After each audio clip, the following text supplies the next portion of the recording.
Meus amigos, boa noite, graça e paz de Jesus. Tá todo mundo me vendo e me ouvindo bem? Faça o joinha aí. Muito bom, muito bom. Gente, nós tivemos um pequeno problema, 18 minutos aí de atraso. Então a gente vai otimizar o nosso tempo. Eu quero pedir para o nosso querido Joel fazer a oração. A gente sempre começa todas as nossas aulas com oração. Já oramos aqui antes, mas a gente sempre pede para que um aluno tenha esse tempo de oração. Então, Joel, ore aí, por gentileza, por essa aula de hoje. Amém. Senhor Deus, eu quero te louvar, Senhor, por esse tempo Amém, que Jesus. o Senhor nos permitiu, Senhor, viver até aqui. Eu te louvo, Senhor. Amém, Obrigado, Pai. amigos, colegas, pastor Ribinha. E peço a Ti, Senhor, que essa aula seja como um divisor de águas para nós, Senhor. Amém. Toque em quem o Senhor quiser tocar, Senhor, nos direciona, nos instrui.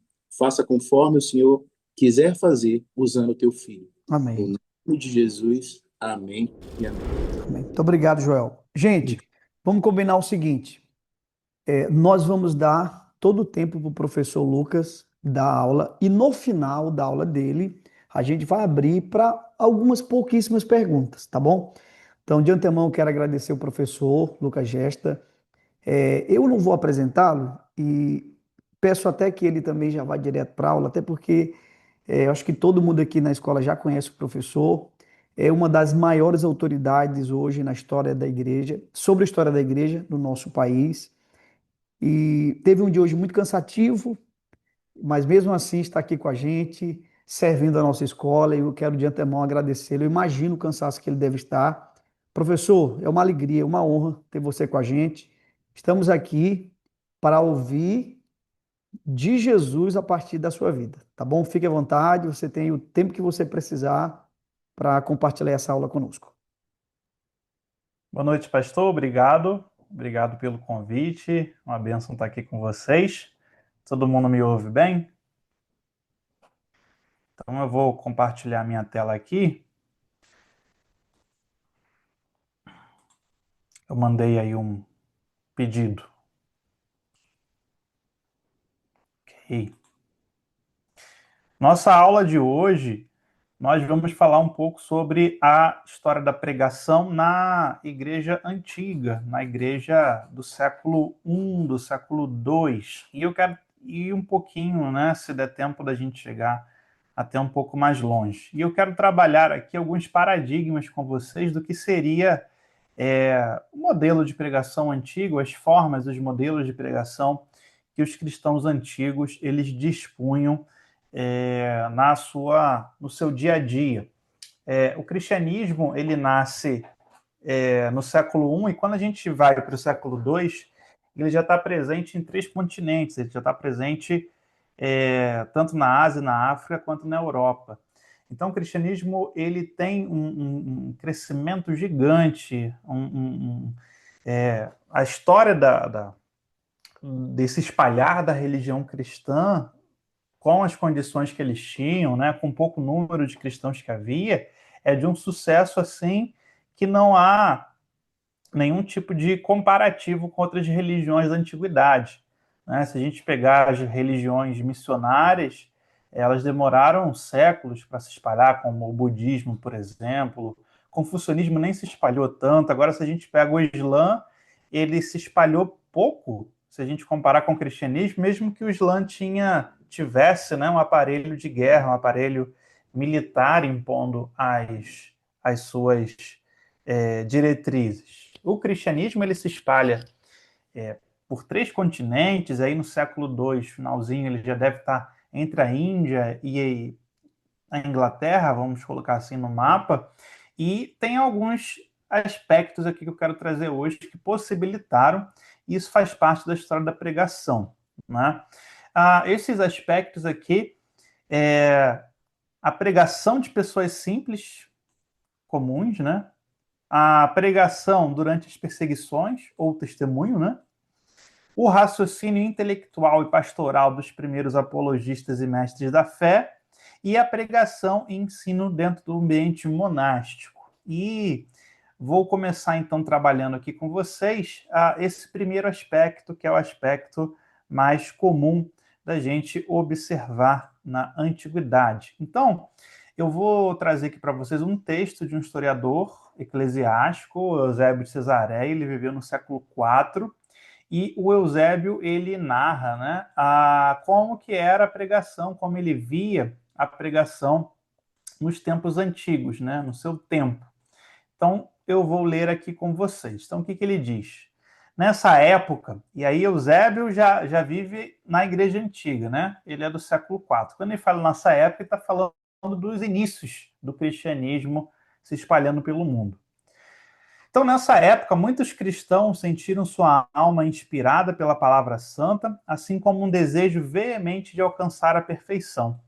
Seu primeiro ato, em obediência às instruções do Salvador, foi vender os bens, distribuir o resultado deles entre os pobres.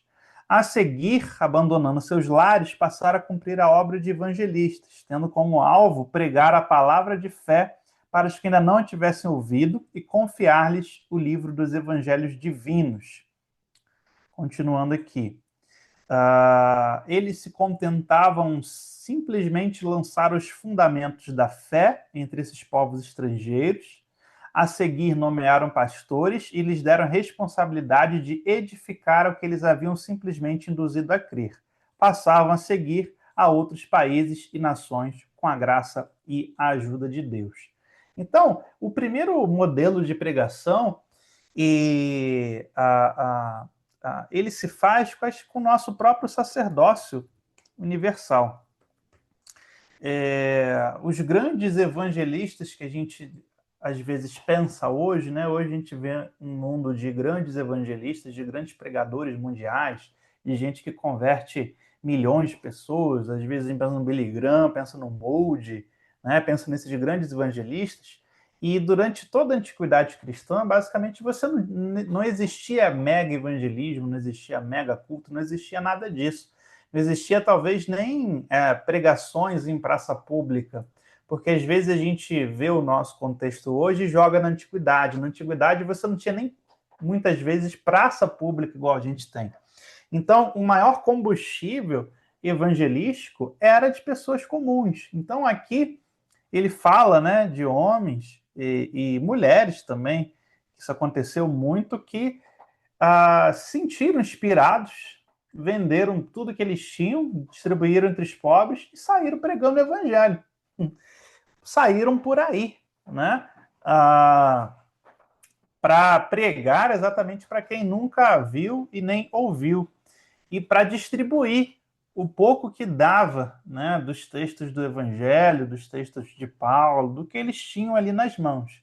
Então, eles se contentavam em lançar esse fundamento da fé entre esses povos estrangeiros, e a seguir eles iam para outros países, para outras regiões. Então, a pregação antiga, que vai levar a evangelização do mundo inteiro, é uma pregação de pessoas simples, comuns, desconhecidas, que a gente nunca vai saber o nome, né? Então, por que eu falo do sacerdócio universal?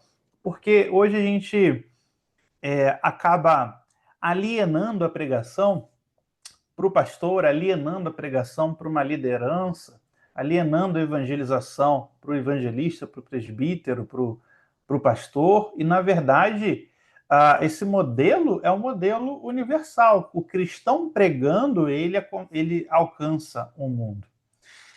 Agora eu vou trazer outro texto aqui para vocês, que é o texto de um dos pais da igreja, Orígenes, tá? Só que esse texto aqui, para a gente entender, esse texto é uma resposta de Orígenes contra um inimigo da fé cristã. Esse inimigo se chamava Celso. E esse Celso, filósofo, ele debochava do cristianismo porque ele dizia que o cristianismo era uma fé de gente burra, de gente pobre, de gente simples. E aí, no deboche do Celso, o Orígenes recupera isso, né, para mostrar que dentro desse deboche estava o próprio tesouro da igreja. Então, vamos explicar aqui. Então, o texto abre aspas aqui. Em algumas casas privadas, encontramos pessoas que trabalham com lã e com trapos, como sapateiros, isto é, as pessoas mais incultas e ignorantes. Diante dos chefes de família, essa gente não se atreve a dizer uma só palavra. mas assim que conseguem apartar-se com os meninos da casa ou com algumas mulheres tão ignorantes quanto eles, começam a dizer-lhes maravilhas. Os que deveras queiram saber a verdade, que deixem seus mestres e seus pais e se juntem às mulheres e aos meninos nas habitações das mulheres, ou na oficina do sapateiro, ou na selaria, e ali aprenderão a vida perfeita. É assim que esses cristãos encontram pessoas que lhes dão crédito.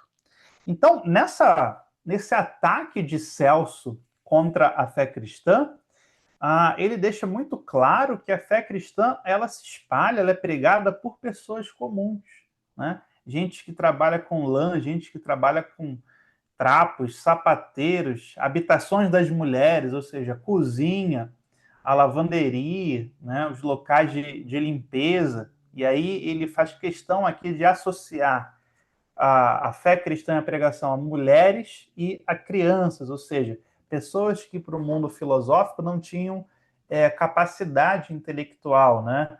Pessoa pobre, mulher e criança, ou seja, gente que seria excluída da inteligência. É isso que o Celso quer atacar o cristianismo. E o Orígenes recupera isso porque a igreja entende, né? Os cristãos entendem que sim, a igreja é composta de pobres, de mulheres sapateiras, esse é o tesouro da igreja. Então, dentro desse primeiro paradigma, a gente está trabalhando que a pregação ela é universal, a pregação ela faz parte do nosso sacerdócio como cristão. Ela não deve ser alienada a nenhum tipo de classe eclesiástica, de hierarquia eclesiástica. A pregação, ela só alcança o mundo, ela só evangeliza o mundo quando feito por todas as pessoas. Quero continuar aqui com um texto antigo, né, que se chama Carta a Diogneto. A gente não sabe quem escreveu esse texto e a gente também não sabe para quem foi, porque Diogneto, na verdade, é um título.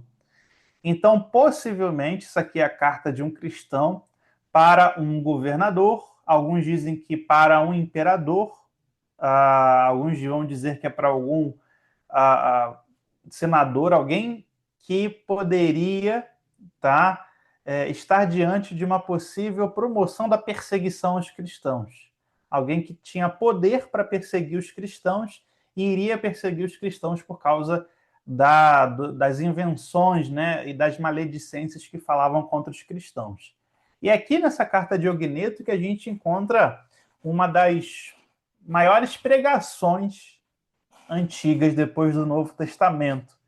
E aqui eu falo pregação porque isso aqui é um texto tanto de defesa dos cristãos perante a perseguição que está por vir, como de testemunho do que é o cristianismo, né?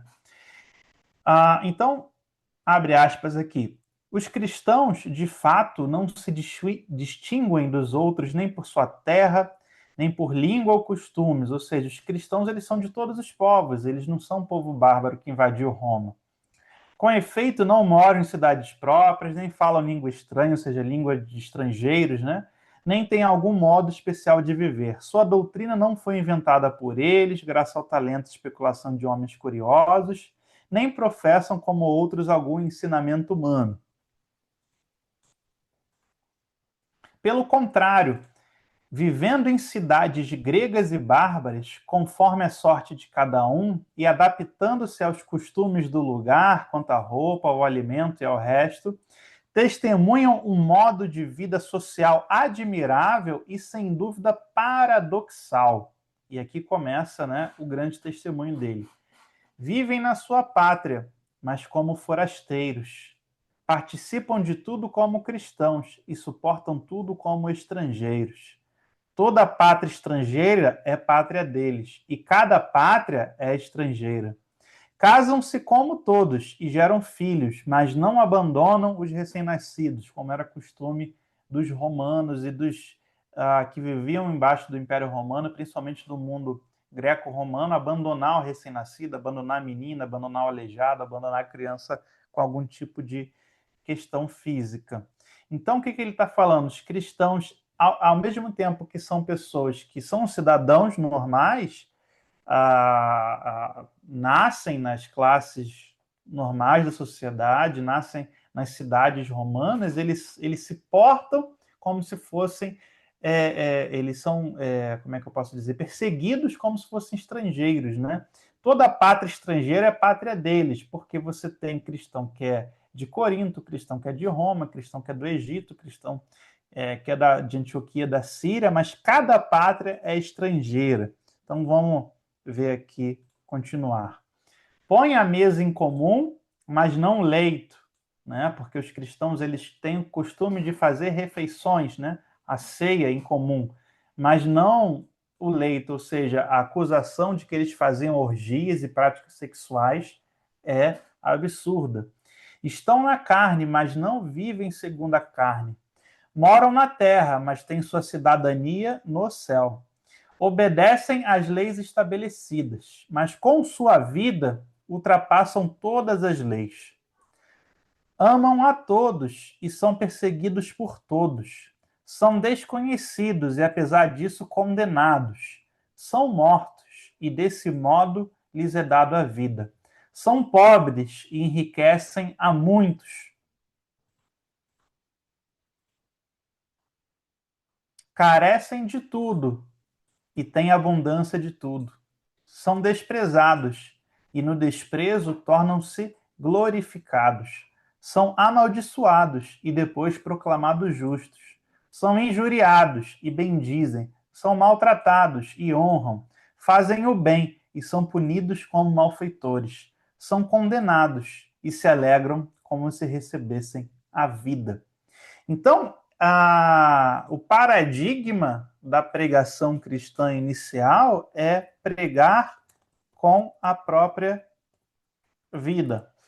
Não é uma hermenêutica especial, textual, que vai dar a eles uma capacidade. Não é uma homilética, uma técnica retórica especial que vai fazer com que eles ganhem, né, boa parte do mundo para Jesus. Mas o que vai acontecer é o paradoxo da vida deles, a santidade, né? Eles vivem, obedecem todas as leis, mas vivem ultrapassando, né? Sendo melhores do que as leis exigem que eles sejam. Eles amam, eles perdoam, eles bendizem, eles morrem pela sua causa e não se ressentem com a morte, porque é na morte que ganha a vida. Então, a pregação, né, com seu próprio viver é a maior e melhor de todas as formas de pregação, né? Então, tanto quanto os outros textos que a gente viu, quanto a carta de Adiogneto, é uma dos maiores modelos assim que a gente tem para entender essa pregação, essa vida cristã. E aqui eu trouxe até um pedaço, como que seria essa carta, né, escrita em papiro. Vamos continuar aqui. Outro modelo de pregação, ela acontece durante as perseguições, tá? Então, durante as perseguições, os cristãos eles vão pregar com o seu testemunho, né? E testemunho no grego vem do verbo martíria ou martúria. Então, se a gente fala que alguém está martirizado hoje, alguém está sendo morto por uma causa. Se eu falo que alguém é mártir hoje, eu estou dizendo que essa pessoa é uma pessoa que morreu por uma causa, morreu por um ideal, morreu pela fé. Mártir ou martíria, martúria, na verdade é só pregação, testemunho. Então, só que os cristãos eles vão pregar com a sua própria morte. Eles vão pregar na sua própria morte. E vai ser tanta morte, tanta perseguição, que o próprio nome testemunho no grego vai se confundir com o nome morrer por uma causa. Então, morrer por Cristo é o segundo modelo e segundo paradigma de pregação na antiguidade cristã, de missão na antiguidade cristã. Mas antes, eu sempre dou aqui um breve panorama, né? Por que os cristãos eram tão perseguidos na antiguidade? Por que os cristãos eram tão perseguidos dentro do Império Romano? Porque era uma perseguição pela lei, tá? Ninguém chegava, vou matar os cristãos ali, não. Os cristãos, eles passavam por um processo judicial, eles tinham direito, inclusive, de se defender, de contratar advogado. Os cristãos, se fossem cidadãos romanos, eles teriam foro privilegiado, só poderiam ser julgados em Roma.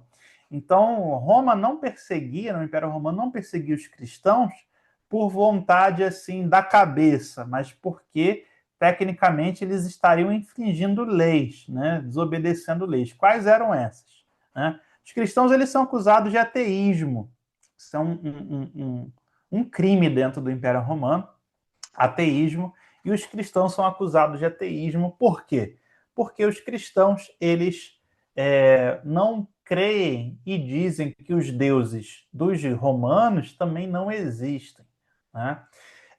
Os cristãos podem dizer que os deuses romanos não existem, ou até serem um pouco mais ousados, como alguns textos vão falar, vão dizer que esses deuses não são deuses, são demônios, né?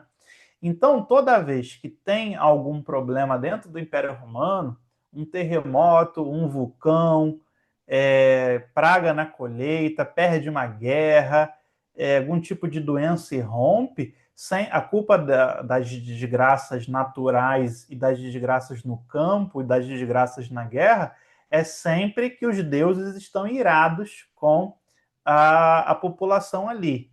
E aí, quando acontece uma desgraça, os deuses estão irados e você tem uma população cristã ali, a culpa acaba caindo nos cristãos que deixaram os deuses irados por não honrá-los, por não sacrificar a eles, por não servi-los.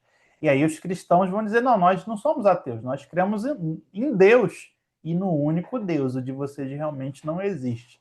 Então, por mais que os cristãos não sejam ateus, quando eles vão a julgamento, eles acabam blasfemando contra a fé dos pagãos, né? Os cristãos são acusados de incesto, né? O que é incesto? É você ter casamentos, né, uniões sexuais com seu irmão ou com a sua irmã.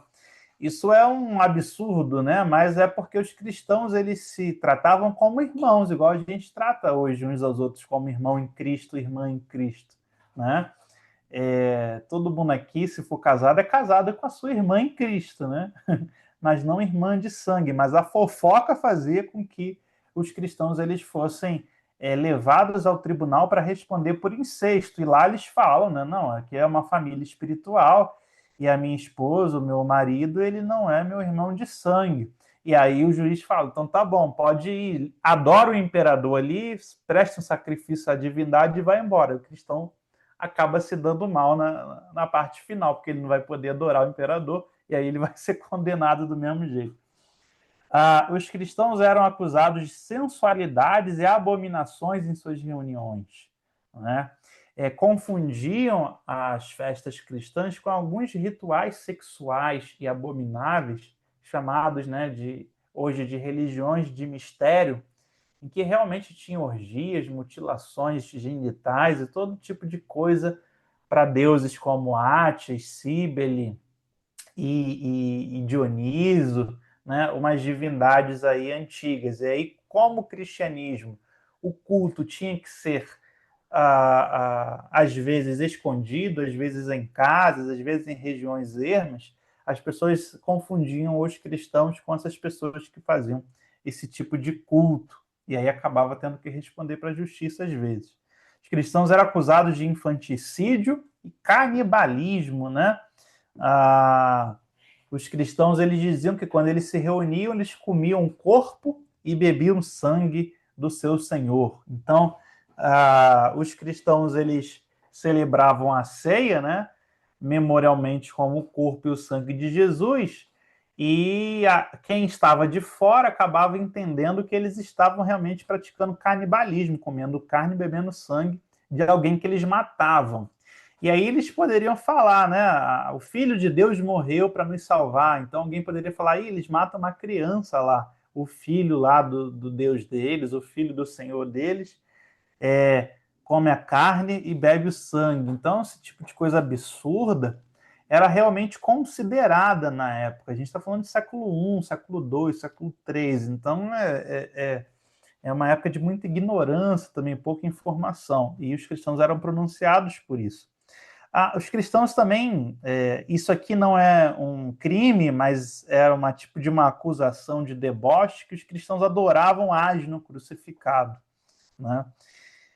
Eu tenho até aqui a imagem de uma pichação, tá, gente? Isso aqui é uma pichação no muro romano, na antiguidade, que tem um asno, tá? Aqui, crucificado, um asno na cruz, crucificado aqui, e um homem em posição de adoração, de honras, e aqui está escrito, deixa eu botar aqui no contraste, vocês verem, aqui está o contraste dessa imagem.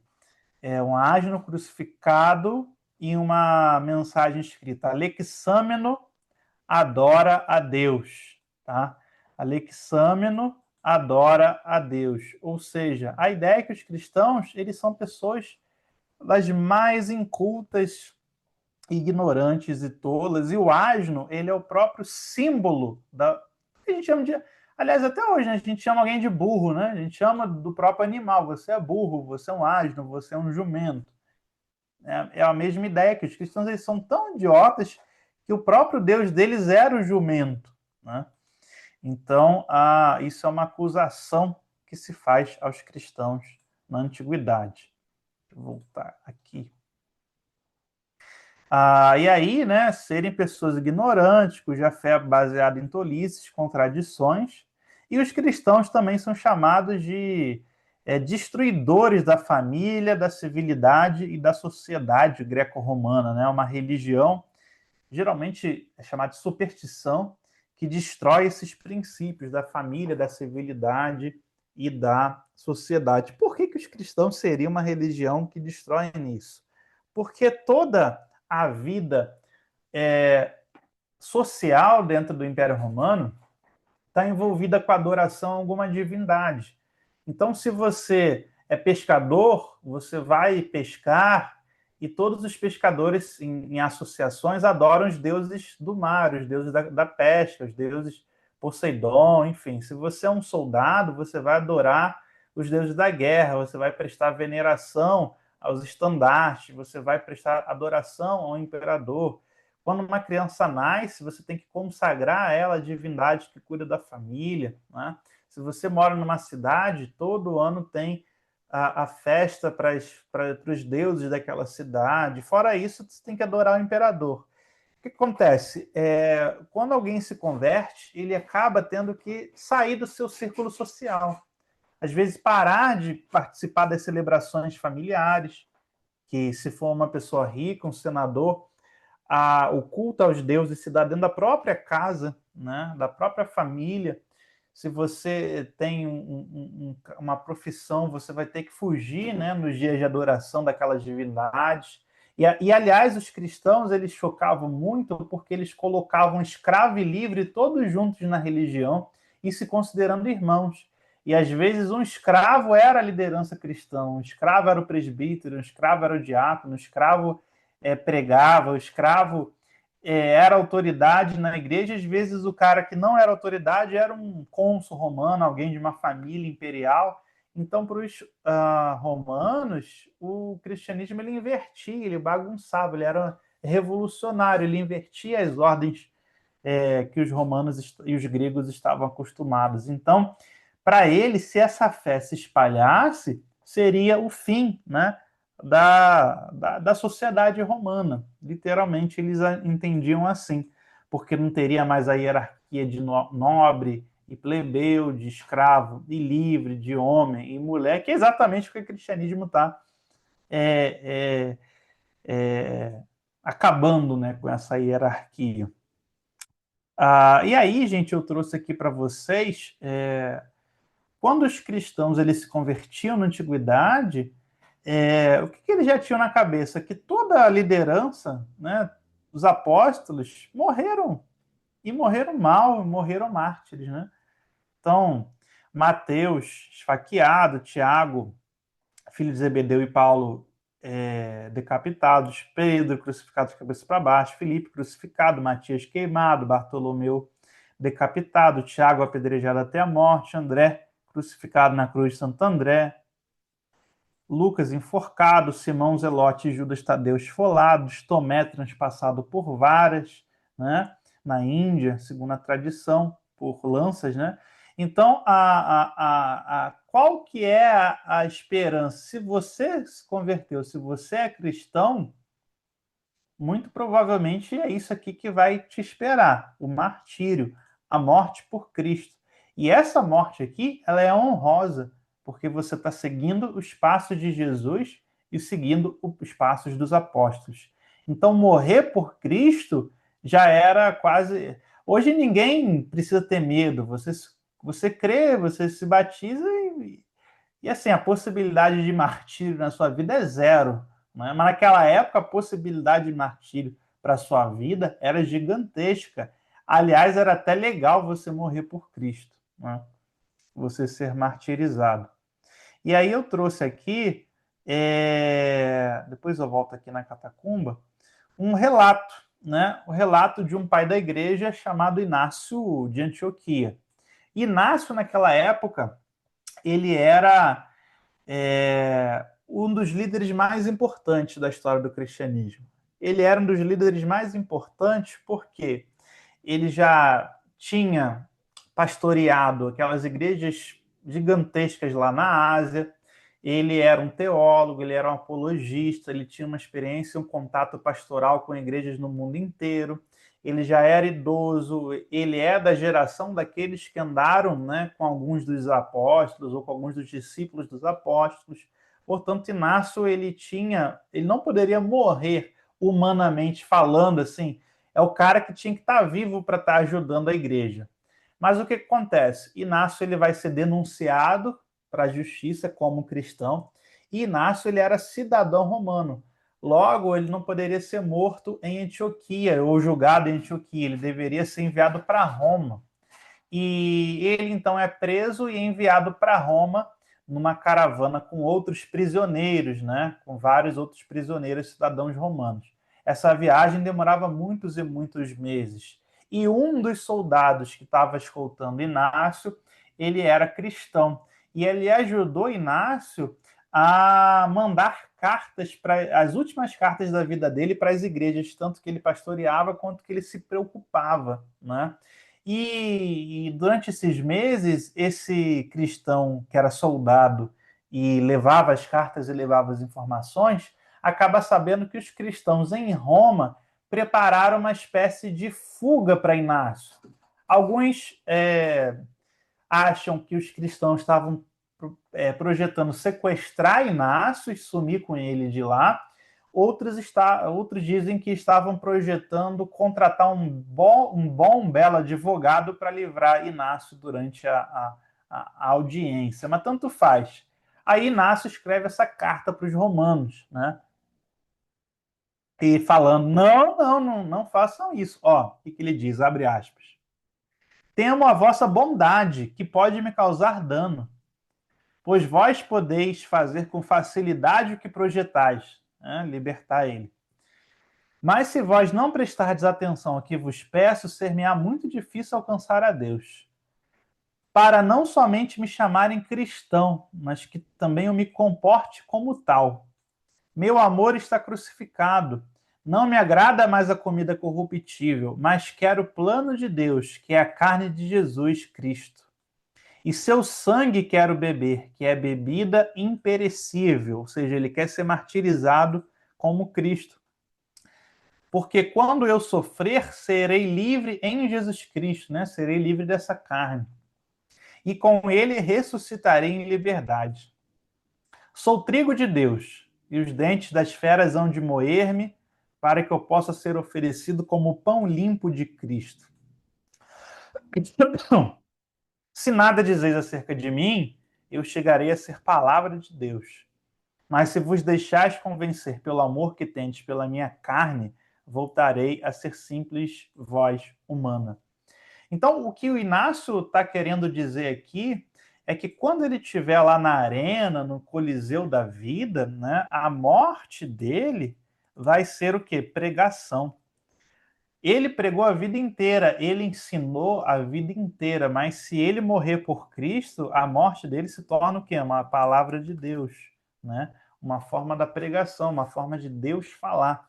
E como o trigo ele é moído, né? E você moe o trigo, se esmaga ele e ali surge o pão, ele entende que ele, as feras, né, os leões, os animais moendo ele, né, ele vai ser oferecido como também uma oferta, ou seja, a vida dele vai ser uma oferta para Cristo. E a ideia que ele está pregando é a ideia, né, que o Tertuliano fala lá no século II. O sangue dos mártires é a semente da igreja. Ou seja, toda vez que os cristãos estão morrendo, estão derramando seu sangue, mais cristãos surgem, mais vidas são alcançadas, mais vidas se convertem. Então, Inácio está pedindo, não me defendam, deixa que aconteça as coisas aqui, porque eu quero fazer da minha última pregação, né, o auge, a grande pregação da minha vida, que vai ser o meu martírio, a minha morte, né? E aqui a gente tem, né, um ícone antigo de Inácio sendo martirizado. Você vê aqui que os leões estão devorando ele, mas estão devorando com uma cara de piedade, tipo, a gente está te devorando, mas não é porque a gente é mau, a gente está cumprindo um propósito. Eu não estou falando que isso aqui é a realidade do que aconteceu, mas é aquilo que a igreja quer passar. Até os animais, para devorar um homem de Deus, eles estão fazendo porque é um propósito de Deus que ele pregue através do seu martírio. Esse é o primeiro ponto. O segundo ponto, que você vê que Inácio está sendo devorado e ele está com a face impassível e as mãos estão em projeto de adoração, né, a Deus. E por que ele está impassível e mesmo sofrendo? Dá uma olhada aqui em cima, né? Tem a mão de Deus derramando uma bênção sobre Inácio, né? O que era essa bênção? Os cristãos eles chamavam de dom do martírio. E eles tiraram lá do livro de Atos, né? Capítulo 5, 6 ali, que é o martírio de Estevão, capítulo 5, 6 não, capítulo 6, 7, né? Depois vocês me corrigem aí. É o martírio de Estevão, porque quando Estevão ele estava sendo apedrejado pelos judeus, quando Estevão estava sendo morto pela sua pregação, tomando concretada na cabeça, ele olha para o céu e vê a glória de Deus. Ele olha para o céu e vê Jesus Cristo sentado à destra de Deus. Ele olha para o céu e adora a Deus. Jesus Cristo sentado à direita de Deus. Então, Estevão, a ideia é que o dom de martírio seria um revestimento que Deus dá no momento final da sua morte, para que você contemplasse essa glória de Deus, essa a vida de Deus aí, mesmo na sua morte. Então você vê que o martírio é povoado, né? Que a gente já tem uma visão mais contemporânea do martírio de Policarpo, mas a mesma coisa, ele em posição de adoração, né? Enquanto as feras estão devorando ele. Então aqui a gente vê uma posição das igrejas cristãs antigas de entender que o martírio é muito importante na vida cristã e um dos maiores modelos de pregação. E aqui também a gente tem outro martírio, o de Policarpo de Esmirna. Policarpo era também um grande líder da igreja cristã em Esmirna, né? Naquelas igrejas ali do Apocalipse, ele tinha muita importância. E ele era um velhinho lá dos seus 90 anos de idade, foi denunciado como cristão e foi levado para a fogueira, né, para ser morto. E aí, nos seus julgamentos, o cônsul falava: você está velho, você não tem necessidade de morrer assim, de passar por isso, né? Ele falava: sirvo o meu Jesus há 80 e poucos anos, ele nunca me fez mal, não vai ser agora que eu vou negá-lo. E aí o cônsul falava: só basta se virar para os cristãos e dizer abaixo os ateus, né? Que era a acusação de ateísmo. Aí ele virou para os pagãos e disse abaixo os ateus. E aí eles acenderam a chama. E aí ele falou: essa chama aí vai durar um tempo, mas a chama que está esperando vocês vai durar a eternidade, né? E aí, já tendo sido amarrado e ateado à fogueira, o Policarpo, ele ora: Senhor Deus soberano, dou-te graças porque me considerastes digno deste momento, para que junto aos teus mártires eu possa ser parte no cálice de Cristo. Por isso te bendigo e glorifico. Amém. Ou seja, ele não está reclamando da perseguição, ele está agradecendo porque não morreu de velhice, mas que ele conseguiu, no final da vida, morrer martirizado, morrer por Cristo, ser digno desse momento, que é beber, né, o cálice de Cristo, como o Inácio na carta anterior falou, né? Comer sua carne e beber do seu sangue, participar do que Cristo participou, tá? Aqui tem, né, um ícone antigo do Inácio olhando para os céus, a fogueira ateada, e ele falando essa oração, né? Aqui a gente tem um ícone mais contemporâneo dele sendo queimado vivo na fogueira. Então a gente tem que o segundo modelo, paradigma de pregação, é morrer por Cristo mesmo, né? E ter uma morte santa, uma morte pura, uma morte que honre a Deus, né, com a sua morte. Então, esse é o segundo paradigma. E muitos que estavam ali vendo o assassinato desses irmãos, eles acabavam realmente se convertendo. Tem até casos desses teatros, como os coliseus, né, que tinham todas as partes, do cristão sendo martirizado ali, e a pessoa se converter na arquibancada. E até caso a pessoa se converter na arquibancada e já pular na arena para morrer logo por Cristo junto, na mesma hora. Então, quando Inácio fala que ele vai se tornar a palavra de Deus, é porque quando ele está morrendo por Cristo ali, e em fidelidade e em amor a Cristo, é uma pregação que ninguém pode evitar. Tá todo mundo vendo ele morrer ali, todo mundo vai ouvir essa pregação e vai ver com o exemplo da vida dele. É impactante, não tem apologética contra, não tem como calá-lo, porque é a vida dele sendo entregue por Jesus Cristo. É por isso que tanta gente se converte durante as perseguições, tá? Outro modelo também de pregação é a própria, deixa eu colocar aqui, é a defesa da fé, tá? Então, os cristãos eles vão ser obrigados a se defender de calúnias, né? De mentiras, de ataques. E num episódio desses, Tertuliano, que foi um presbítero cristão da cidade de Cartago, na África, Tertuliano ele era formado em direito, o que seria o direito hoje. Ele era um catedrático, e ele vai usar da sua capacidade intelectual para defender os cristãos, para que eles não passassem por uma perseguição injusta que iria acontecer. E aí, Tertuliano, ele escreve isso aqui para o governador, né, de Cartago, e aí ele acaba aqui, nessa defesa da fé, criando, por exemplo, aqui, um modelo de sociedade de liberdade religiosa, numa época que você não tem essa ideia ainda. Então, os primeiros tratados de liberdade religiosa vêm de um pai da igreja que está defendendo os cristãos de morrerem por uma causa que não tem nada a ver. Mas, defendendo os cristãos, ele acaba defendendo também a própria noção de liberdade. E o que ele fala?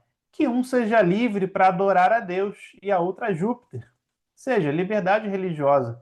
Que um possa erguer as mãos suplicantes para o céu e outro para o altar da boa-fé. Que a um seja permitido contar as nuvens a orar, se vocês acreditam que ele faz, e a outros painéis dos lambris, que um possa consagrar a Deus sua própria alma, outra a vida de um bode, né, como os judeus tinham costume de fazer. Tende cautela para que já não seja um crime de irreligião tirar dos homens a liberdade de religião e proibir-lhes a escolha da divindade. Então, aqui é um grande tratado de liberdade religiosa. Isto é, não permitir que eu glorifique quem quero glorificar para me dar força da glória a quem eu não quero dar, ou seja, me forçar a adorar o Lucas, imperador. E aí que ele diz aqui no final, não há ninguém que queira homenagens forçadas, nem mesmo um homem. Então, ele está defendendo os cristãos a possibilidade de Lucas, não adorar o imperador. tá me ouvindo? E isso não ser um crime, né? Porque se você quer que o imperador seja adorado, isso tem que ser voluntário, porque você está forçando alguém com pena de Lucas, morte a tu adorar tá o me ouvindo? imperador. Tá conseguindo me ouvir, Oi, Lucas? Só uma pergunta, isto é no primeiro ou no segundo século? aqui Inácio, Policarpo, Diogneto, segundo século. Segundo século. Tertuliano, a gente está indo do segundo para o terceiro século. Pronto, essa era a minha dúvida, ok, continua. Obrigado. Tá? Tudo que eu estou falando aqui tá já dentro do segundo século, Tertuliano está indo para o terceiro. Então, a possibilidade de não adorar o imperador é justo, é lógico, é racional, né? Então, Tertuliano ele vai usar, né, da sua capacidade formativa, né, para elaborar um texto de defesa da fé, tá? Ou seja, a pregação também tem o paradigma da intelectualidade. Então, se eu tive os cristãos que eram ignorantes mesmo, pessoas pobres, incultas, analfabetas que pregavam, evangelizavam, ganhavam outras iguais, se eu tinha os cristãos que não tinham possibilidade, talvez, de ensinar uma multidão importante, mas na sua morte eles pregavam e evangelizavam, eu também tenho aqueles que usam da sua capacidade formativa, no caso aqui Tertuliano, né, usa da formação em direito, em retórica, em tudo aquilo que era formação latina. Então, o cristão também prega através da intelectualidade, porque a gente hoje percebe que é muito necessário a existência de cristãos que produzam textos para o mundo público, para o mundo político, para o mundo da ciência, para o mundo econômico. Então, a vida intelectual e a produção de textos, de pregações, de ensinos através da sua própria formação secular é uma forma de pregação e era uma forma de pregação muito importante na antiguidade, ou seja, Tertuliano está usando aquela formação dele para defender os cristãos e para defender a fé que está Tertuliano, né?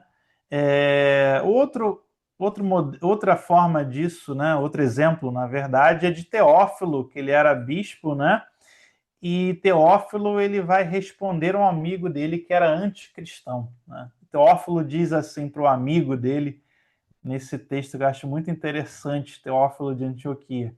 Pois bem, meu amigo, tu me causaste estupor com palavras vãs, vangloriando dos teus deuses de pedra e madeira cinzelados e fundidos, esculpidos e pintados, deuses que não veem nem ouvem. Além disso, tu também me chamas zombeteiramente de cristão, né? Como se eu portasse um nome infame por ser cristão. Quanto a mim, confesso que sou cristão e trago esse nome grato a Deus e espero ser útil ao mesmo Deus. Não há fundamento para supores que seja difícil ter o nome de Deus, ou seja, o nome de Cristo, o nome de cristão. Talvez porque sendo inútil para Deus, tu pensa dessa maneira sobre Deus. Então, aqui é uma defesa da fé cristã que Teófilo de forma né, no livro, né, esse inimigo da fé, o Autólico, ele usa muito de filosofia. Então, quando você tiver a oportunidade de ler os pais apologistas, tá? Os pais apologistas são os cristãos do século 2 e 3, né, que usam da filosofia e do conhecimento filosófico para defender a fé, para explicar a doutrina, né, para formar a teologia inicial.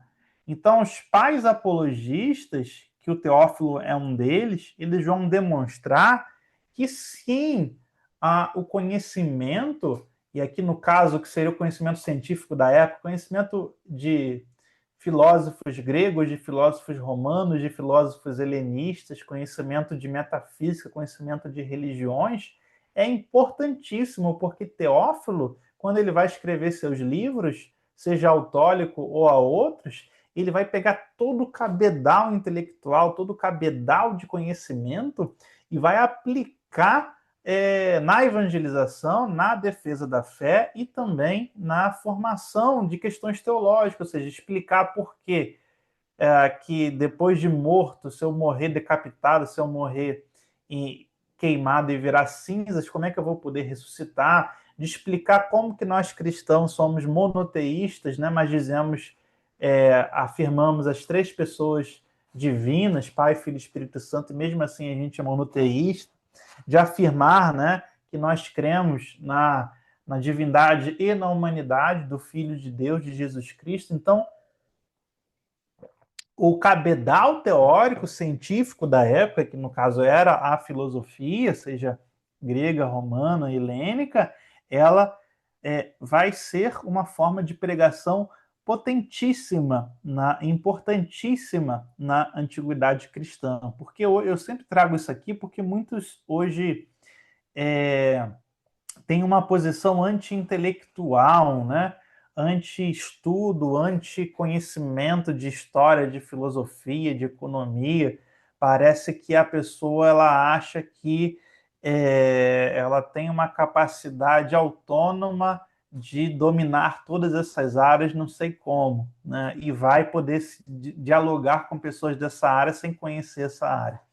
Então não tem como, a gente precisa, no debate público, no debate intelectual, no debate universitário, você precisa ter o conhecimento dentro daquele ambiente que você quer debater. E os pais da igreja, no caso aqui, os pais apologistas, eles demonstram, assim, transbordam esse conhecimento filosófico. Você pode pegar aí Hermes, Teófilo, Taciano, Justino Mártir, o próprio Tertuliano e outros que você vai ver, Clemente de Alexandria, você vai ver esse conhecimento tremendo, tá? Continuando aqui. Aqui está o Teófilo. E por fim, a gente tem o monasticismo. Deixa eu ver que horas. Tem até que horas, pastor? Que já são 10h11.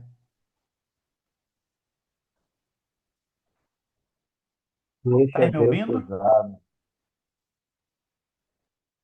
Ô, Lucas, a gente tem um tempo que você quiser.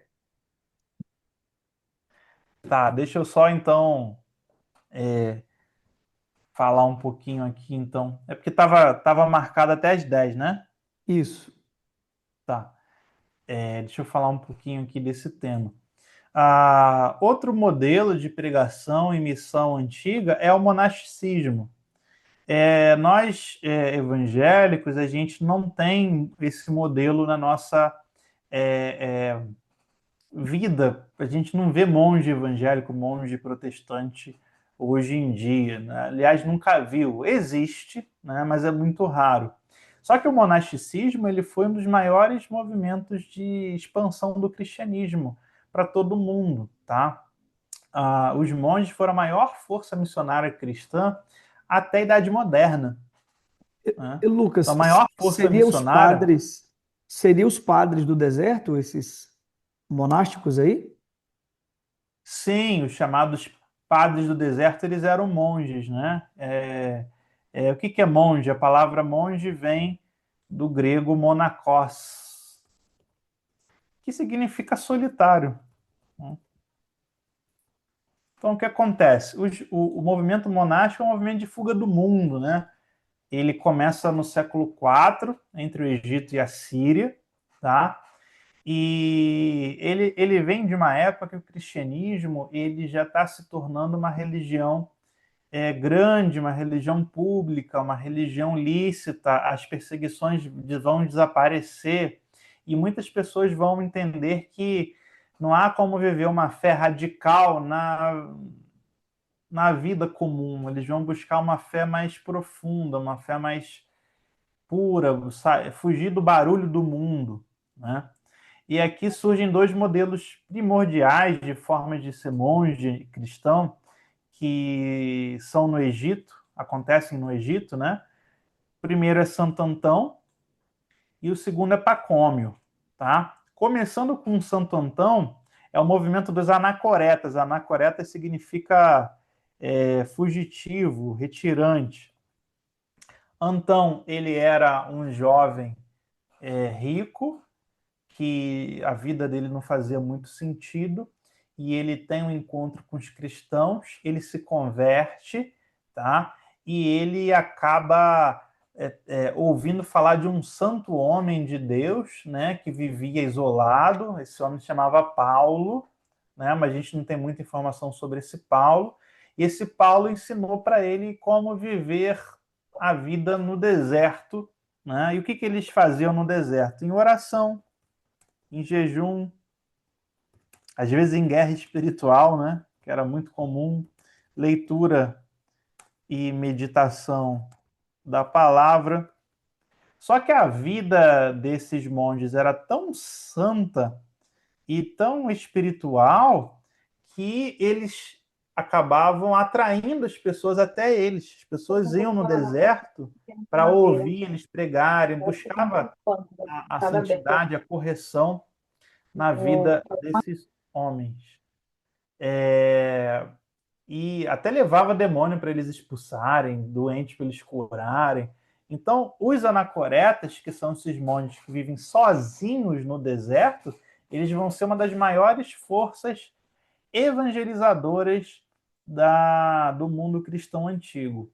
Eu vou trazer aqui um exemplo.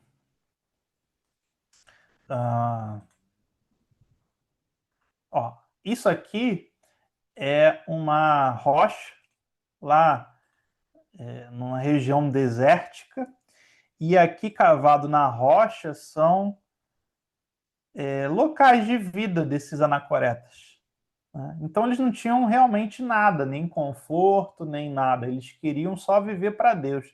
Aliás, eles faziam o possível para sacrificar todas as paixões da carne. Viviam em jejum, viviam em vigília, viviam né, sem conforto nenhum, viviam só para Deus. E por isso que essa santidade que vai ser gerada arrasta as pessoas para o deserto, arrasta as pessoas para Deus, inclusive o público que passa pelo deserto, como era costume antigo. Eu quero trazer aqui para vocês um testemunho, deixa eu pular aqui, de um... esse é muito, muito legal, que ele é meio doido, né? Na Síria, a gente tem uma formação rochosa que chama de estilo, né? Que vem do grego, o mesmo grego para caneta, estilo, que são formações rochosas, são colunas, que são naturais, é como se fossem torres mesmo naturais no meio do deserto. E aí um homem chamado Simeão, depois foi chamado de estilita, né? Aquele que habita sobre o estilo, essa rocha, ele pegou um dia, foi para essa rocha e foi morar lá em cima e viver só em oração, em jejum e vivendo a busca a Deus, sozinho lá. Só que a vida dele era tão santa e tanto poder que as pessoas que passavam embaixo da rocha acabavam sendo atraídas e se convertendo. E chega um momento que todo dia num determinado horário, ele começa a pregar. E várias pessoas se convertem e começam a morar ali embaixo mesmo, onde ele vivia, embaixo da rocha. E um desses homens que era um cristão que ouvia ele todos os dias, escreveu a história da vida dele. E esse homem, ele traz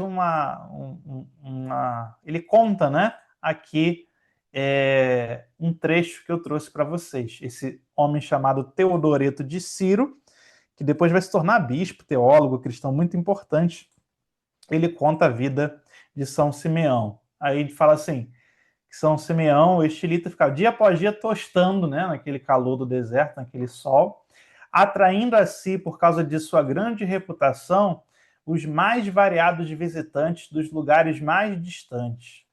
Até beduínos, aos milhares, escravizados às trevas da impiedade, foram iluminados por este posto sobre a coluna, né, sobre o estilo.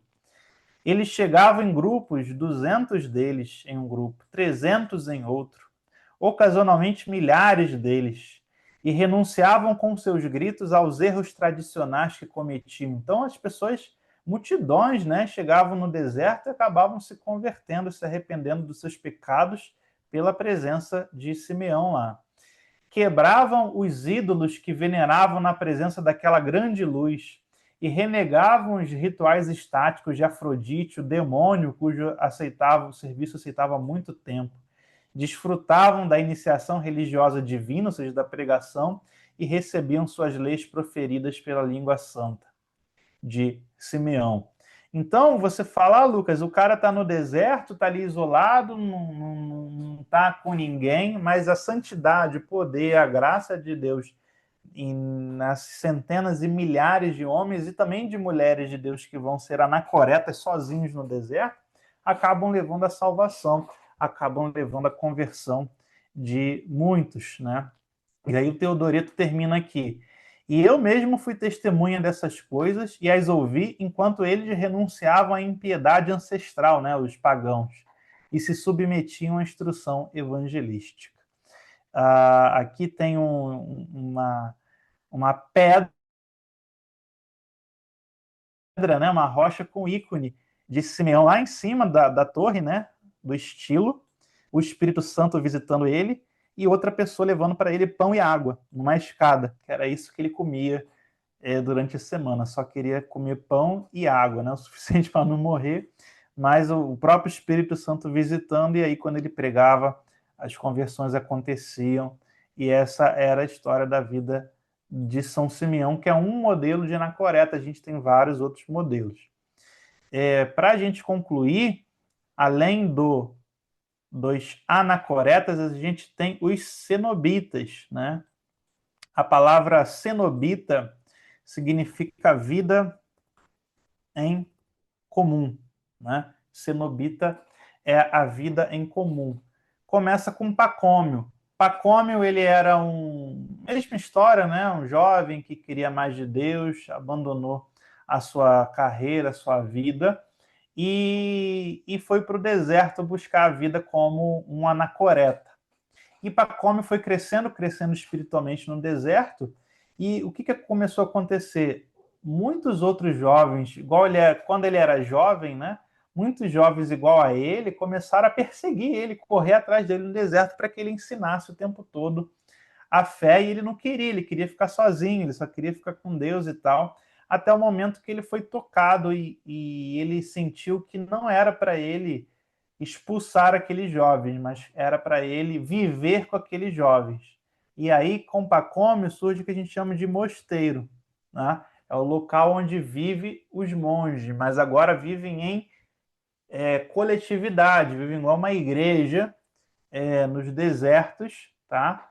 E tendo uma vida em comum, dividindo tudo, e ambos se ajudando nessa forma de como ser mais santo, buscar mais a Deus, ter mais a presença de Deus, mais a graça, mais a perfeição cristã. Numa época, né, que a perseguição tinha passado, você alcançar a perfeição cristã através da sua morte. Não dava, você agora buscava a perfeição cristã através de uma santidade, de um retiro radical do mundo. E esses mosteiros, eles acabam, né, se tornando grandes centros de produção teológica. Os monges vão ficar ali 24 horas só estudando a Bíblia, né, reproduzindo Bíblia, lendo livros de teologia, livros de outros autores. Então eles se organizavam para o culto, né, mas também cuidado com os pobres, cuidado com viajantes, cuidado com os doentes, tá? E esses mosteiros acabam se tornando centros de expansão cristã, porque esses monges, eles cada vez vão mais para longe. Quanto mais monge vai surgindo, e o monasticismo vai ser muito importante do século IV em diante, cada vez mais eles precisam de um lugar para ir fazer mosteiro. E aí eles vão evangelizando os povos cada vez mais longe, as regiões mais longínquas. Tanto é que, se a gente pensa na evangelização da Europa, quem evangelizou os vikings, quem evangelizou os celtas, quem evangelizou os ângulos, os saxões, aquelas populações bárbaras todas, foram esses monges, né? Seja sozinhos, sejam plantando mosteiros nessas regiões, porque a vida deles não era importante, viviam só para Deus mesmo. Então, a pregação desses monges, os exemplos de vida que eles vão trazer, vão ser um paradigma fundamental. Aqui eu trouxe um exemplo de mosteiro num deserto mesmo. Aí você vê que é quase que camuflado, né? E imagina, eu estou no meio do deserto e eu construí um prédio de vários andares, construir ponte. Eu preciso de conhecimento de arquitetura, eu preciso de conhecimento de física, de engenharia, de roldana. Eu preciso alimentar esse pessoal aqui, então preciso saber plantar no deserto, ter, sei lá, uma cabra, uma pecuária. Quando ficar doente, eu tenho que ter conhecimento de medicina. Todos ali vão ter que aprender a ler e escrever, todos ali vão ter que aprender a decorar a Bíblia. Acaba que esses mosteiros, eles são centros também de produção de medicina, de engenharia, de matemática, de escrita. Os monges vão ser solicitados para serem, por exemplo, médicos de reis e pessoas importantes no passado, educadores, e é nessa produção também tecnológica de conhecimento que eles vão evangelizando os povos não alcançados, não só de pessoas que passam por esses desertos, acabam batendo lá no mosteiro e acabam se convertendo, né? Mas também do monge expandindo o seu conhecimento bom, né? Essa sua cultura, essa sua ciência, e nessa troca evangelizando os povos. Então, quando a gente fala de século IV, século V, século VI, século VII, gente, na história cristã, é monge pregando o evangelho no mundo inteiro, né? Toneladas e toneladas e toneladas de exemplos, né, de monges evangelizando e pregando. Então, vou encerrar aqui a minha fala trazendo para vocês alguns desses paradigmas cristãos. E sempre convidando vocês a estudar um pouco mais de antiguidade cristã, porque a gente sempre fala muito, né, do contemporâneo, de pregadores contemporâneos, mas quando a gente nos liga com a nossa igreja do passado, também nos vem novos ensinamentos, novos exemplos, como o pastor falou aí, né, os padres do deserto, né, os chamados monges do deserto, anacoretas, cenobitas, que tiveram uma grande vivência cristã, uma grande vida de santidade, e pregaram até nós. Essas pregações foram registradas e escritas, e a gente hoje lê o que eles pregavam no passado, a gente tem condição e possibilidade de ter acesso a isso. É importante para a nossa edificação, não só conhecimento cultural, histórico, mas também da nossa igreja hoje, se ligando com a igreja, né, que já está em Cristo, né? Então, fica aí também esse convite de estudo para vocês aí. Vou passar a palavra para o pastor Ribinho. Ô, meu amigo Lucas, que aula incrível, que aula preciosa. Eu anotei muita coisa aqui. Mas assim, eu vou abrir já para os alunos fazerem pergunta. Eu queria te fazer uma pergunta aqui. Eu sei que não tem como você explanar tudo, né, desse período da história da igreja, que seria aí a patrística, né? Você falou desse momento da história da igreja, mas eu queria que tu, de forma assim prática, na tua percepção, o que que desse momento da história da pregação você acha que nós pregadores do século XXI precisamos? O que que eles tinham que falta para o nosso tempo, para a nossa época? Olha, se a gente pensar, é conhecimento como é que eu posso falar? Conhecimento da nata da intelectualidade da época. Então, hoje, assim, eu não sei qual é a igreja de vocês, né? A qual denominação vocês pertencem. Mas hoje a gente vê uma pregação que se inspira em coach, que se inspira em programação neurolinguística, se inspira em tudo menos em algo que presta, né? E o que a gente vê nesses pregadores na antiguidade é que eles tinham uma erudição intelectual. Eles conheciam os maiores filósofos, conheciam os maiores poetas, conheciam os maiores Interessante. referenciais culturais da sua época e poderiam usar disso para evangelizar, para pregar. Então, o que acho que falta, tem a na Patrícia, que falta hoje nos pregadores, é erudição intelectual e conhecimento. Entendi. Outra pergunta, meu amigo. A gente sabe que nessa época da história da igreja, nós tivemos duas grandes escolas, né? A escola alexandrina e a escola de Antioquia. E eu sempre tive uma dúvida mesmo, é uma dúvida, porque ora eu li livros dizendo que Agostinho de Hipona era mais tendencioso à escola de Antioquia. Mas recentemente eu li um livro dizendo que ele também simpatizava, até porque Orígenes foi uma referência para ele. Aí, como você tem mais lastro de conhecimento, eu te pergunto assim: Agostinho, de fato, ele bebeu de uma das duas escolas ou ele bebeu das duas? Então, a gente não tem duas escolas, a gente tem três, tá? As três escolas são Antioquia, Alexandria e Cartago, tá? A Antioquia é a escola do mundo siríaco, do mundo onde hoje é a Turquia, Palestina, Síria, em direção ao Extremo Oriente. A Alexandria é a escola do mundo, obviamente, egípcio, né? Mas que também ela tem uma expansão em alguns ambientes mais filosóficos. E Cartago é a escola por excelência dos ocidentais. Antioquia e Alexandria são escolas das igrejas orientais. E Cartago é a escola da onde vai surgir o pensamento de Agostinho. Então, o pensamento de Agostinho está ligado essencialmente, como ele é um latino e ele é de Hipona, e ele se formou naquela região e naquela língua, a escola cartaginense, ou seja, a escola de Tertuliano, a escola de Cipriano, a escola dos teólogos que falavam e escreviam em latim, os teólogos que têm uma teologia mais ligada ao mundo legal, né? Então, essencialmente, a escola de Santo Agostinho é a escola de Cartago, não é de Antioquia nem de Alexandria. Porém, quando Agostinho ele tiver contato com Ambrósio, né, com certeza também com Jerônimo, eles têm Orígenes também como um mestre importante, porque Orígenes era aquele que tinha até o momento feito uma recensão de todos os textos antigos da Septuaginta, Hexapla, né? E Orígenes também tinha feito comentários de quase todos os livros da Bíblia. Então, Orígenes, na época de Agostinho, era um dos grandes nomes mundiais da teologia. Então, ele foi influenciado também pela sua leitura de Orígenes.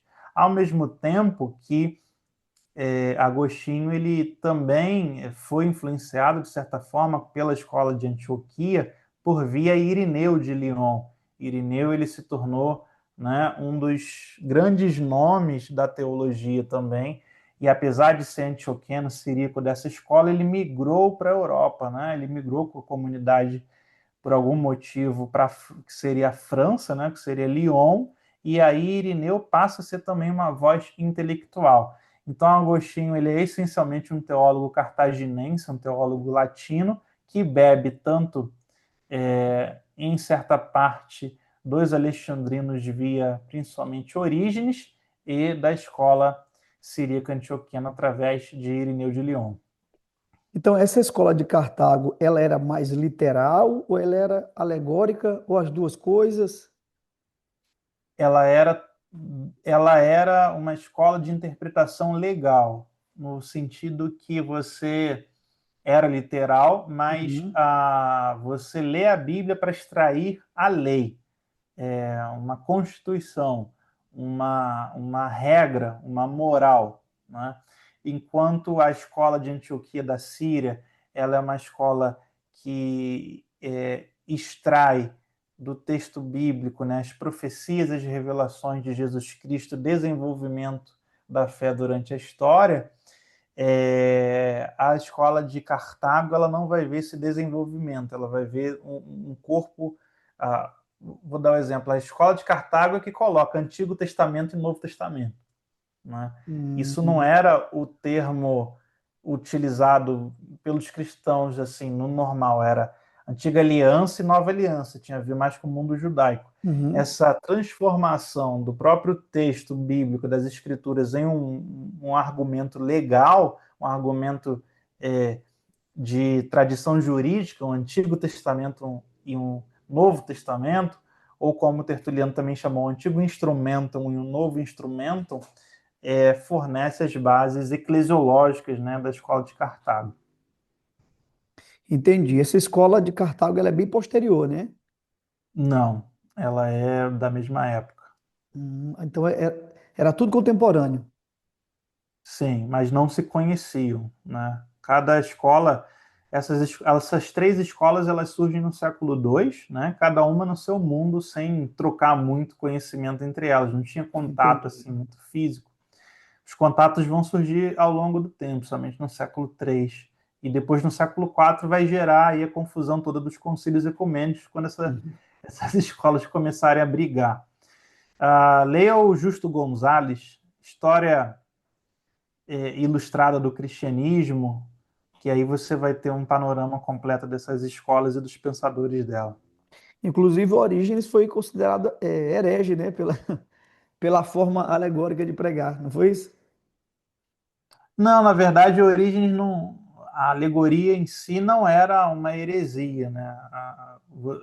Seguidores de Orígenes, por conta da teoria que Orígenes tinha como é que é o nome agora da teoria? Agora eu esqueci. Que todas as coisas seriam restauradas universalmente, essa Uhum. doutrina, né, da apocatástase, lembrei agora. A doutrina da apocatástase vai ser condenada, não Orígenes. Entendi, entendi. Meus amigos, então tá liberado aí. Quem será o primeiro a fazer uma pergunta? Eu vou liberar para três perguntas, tá bom, gente? Então vamos selecionar bem as perguntas. Quem será o primeiro? Levanta a mãozinha aí, sinaliza e faça a pergunta. Eu fiz três perguntas aqui para o meu amigo. Vamos lá, gente. Tem alguém que tem alguma dúvida? Wellington, Joel, Antônio, Eliatan levantou a mão? Hã? Ele... Se não tem, a gente É, vai dormir. se não tem, é porque todo mundo entendeu, né? Se não tem, é porque todo mundo entendeu a aula, graças a Deus. Teu áudio Eu tá queria mutado, fazer uma velho. pergunta. Sim, faça, meu amigo. Bom, gente, boa noite. Wellington Santos, professor, Boa professor e noite. pastor, né? Eu tenho uma pergunta, na verdade, ela é mais uma contestação, mas ao mesmo tempo também uma pergunta. Porque você apresentou para a gente os mártires ali do primeiro momento da igreja, né, que já saindo da Bíblia e textos extra-bíblicos. E, ao meu ver, o estilo de pregação tinha muito a ver com a vida, mas existia uma pregação, né? E no resultado das cartas que você leu, é muito claro que fica que a gente percebe mudança de vida, apontamento de pecados, né? E a gente percebe isso muito claro nas cartas. E essa questão da subversão do poder, né? Não é escravo nem livre, é mulher, homem, criança, Então, é uma contestação de que a pregação ela tinha a ver com o perdão dos pecados em Cristo, mas, ao mesmo tempo, aí vem a minha pergunta, não existia, de fato, algum texto sobre a pregação, sobre uma exegese, realmente nesses primeiros séculos, segundo, terceiro século? Sim, tem diversos textos. Aí você vai ter que procurar na patrística, né? Que é a coletânea reunião de todos esses textos de pregação em igreja, né? Pregações para o culto, para a liturgia. Então você vai procurar nos pais da igreja e você vai encontrar essa coletânea de pregações aí universais. Perfeito, perfeito.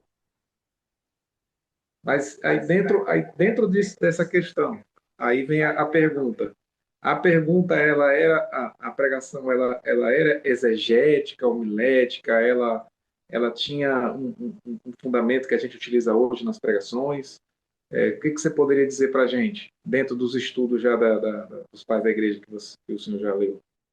Sim, o que a gente chama, né, de pais da igreja, de patrística, é só um período dos primeiros cristãos que vão criar a exegese, que vão criar a homilética, que vão criar tudo isso aí que a gente tem hoje.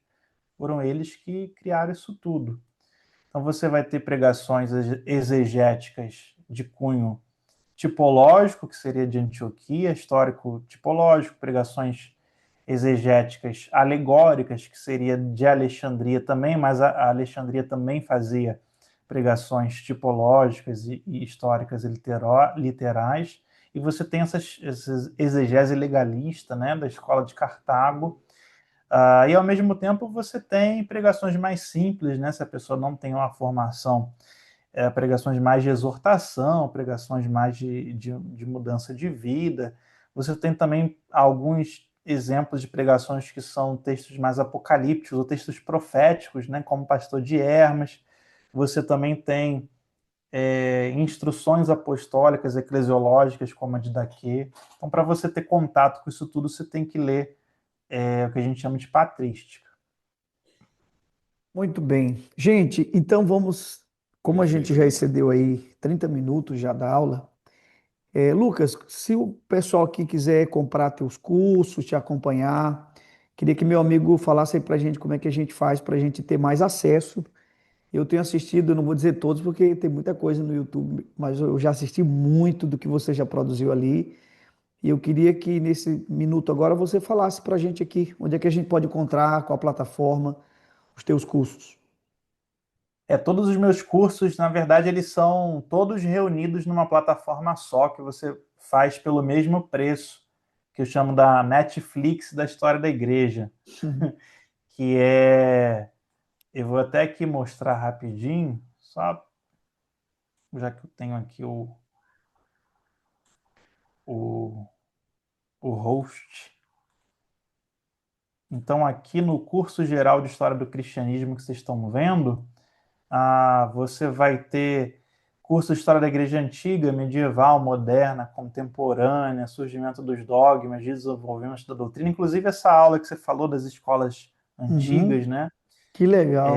Então a gente tem os cursos que já estão concluídos, inclusive as grandes escolas do século II, que você estava perguntando que a gente estava falando, a gente tem esse Uhum, curso aqui, Introdução aos Estudos de História do Cristianismo, Concílios Ecumênicos, que as pessoas têm muita dúvida sobre trindade, união hipostática, como surge isso, como surgem essas coisas todas. Idade Média, Idade Contemporânea, que eu falo bastante, né, de como surge liberalismo teológico, o pentecostalismo, tudo. E que os cursos legal. em andamento, né, o curso da Reforma Protestante, o curso de História da Cultura Cristã, curso de História da Bíblia e Formação do Cânon, que também está acontecendo, Cristianismos Orientais, que é uma coisa que pouca gente conhece, e demais cursos que a gente vai atualizando. E como eu falei, a Netflix, né, porque fica assim, nesse formatozinho de vídeo, de filme aqui. E você faz ou assina um mês, ou semestre com desconto, ou anuidade com desconto, e você tem acesso a todos os cursos. Tá? É tudo gravado e e durante a semana você pode perguntar e tirar dúvidas na plataforma ou pode tirar no grupo de WhatsApp comigo. O valor é sempre o mesmo que você assinar para todos os cursos e com as apostilas, e também boto artigo acadêmico, tese. Às vezes eu mando livro também para os alunos. Quem quiser, então, é só entrar lá em professorlucagesta.com.br e YouTube, Instagram, que tem as aulas aí a vida toda, é Professor Lucas Gesta também. Meu amigo, mais uma vez, muito obrigado. Sei que você teve um dia puxado. Gente, ele estava hoje gravando, acho que meio-dia, uma gravação puxada, e mesmo assim disponibilizou o tempo dele para estar com a gente. Meu amigo, muito obrigado. Que Deus te abençoe, renove suas forças. E eu vou Amém. pedir para os alunos, na hora que o professor sair, para vocês ficarem só mais 5 minutos, que eu quero conversar com vocês rapidinho. Professor, muito obrigado, meu amigo. Deus te abençoe. Obrigado, pastor. Deus abençoe. Obrigado a todos aí, Professor, gente. Tchau, pastor, tchau. Deus Um abençoe. abraço. Tchau, Bênção. tchau. Gente, olha só. Deu para perceber que a aula do professor é densa, né? Quem percebeu que é uma aula densa? É um negócio assim, para vocês terem uma ideia, não sei o que estou dizendo, viu, gente? Vão e pesquisem. Ele é considerado hoje, Wellington, a maior autoridade no Brasil sobre a história da igreja. Apesar da pouca idade, ele é muito jovem, mas ele dedicou a vida dele a isso. E, por exemplo, esse assunto que ele falou agora há pouco sobre o outro ramo, né, os outros ramos da história da igreja, quase ninguém trouxe esse debate para o Brasil. Ele que trouxe para as academias. E teremos ele no próximo ano na Escola de Pregadores, falando exatamente sobre a história da igreja, né? Ele vai estar falando sobre isso. Maravilha, maravilha, maravilha. Então, beleza. Então, agradeço vocês. Então, dia 20 a gente não tem aula e dia 27 a gente termina. E olha, possivelmente vai estar eu e Ricardo nessa aula sobre o Espírito Santo, tá bom? Possivelmente estará eu, meu amigo Ricardo, nós vamos terminar essa escola juntos, conversando com vocês sobre a importância e o papel do Espírito Santo. E eu peço a vocês, gente, o professor Lucas Gesta, ele é um doutorando. Então, é claro que o que ele diz é muito denso. Eu tenho assistido com muita recorrência o conteúdo dele. Ele é brilhante no que ele fala. Então, vai lá, pesquise, busque, aprenda. E é um privilégio tê-lo com a gente. Agora, é claro, quando a gente ouviu o professor, doutorando, Lucas Gesta, a gente precisa entender que a gente está ouvindo ele no campo histórico, ok? É diferente da proposta de ouvir Ricardo, é diferente da proposta de ouvir Pastor Dênio, entendeu? Eu acho que isso completa, torna a escola uma equação boa. Tá bom, meus amigos? Então é isso. Deus abençoe. Um beijo no coração a todo mundo. E aí? Pastor, Oi, meu amigo. então dia 27 trazer um balde d'água, toalha, Perfeito. Perfeito. né? Vai ser bom. Um Você balde vai para o quê? e Para lavar os pés dos discípulos? Não, você é louco. Não, mas vai Pastor ser precioso. Ricardo Massai no dia 27 vai ser, Vai ser vai ser precioso. céu Vai na ser uma terra. mesa. Não vai ser uma aula, vai ser uma mesa Glória a Deus. onde nós vamos Aleluia. derramar os nossos corações e vai ser benção. Um Aleluia. abraço, gente. Deus abençoe. Boa Deus noite para abençoe, todo gente. mundo. Boa noite. Valeu. Boa noite. Boa noite, meus Deus irmãos. abençoe.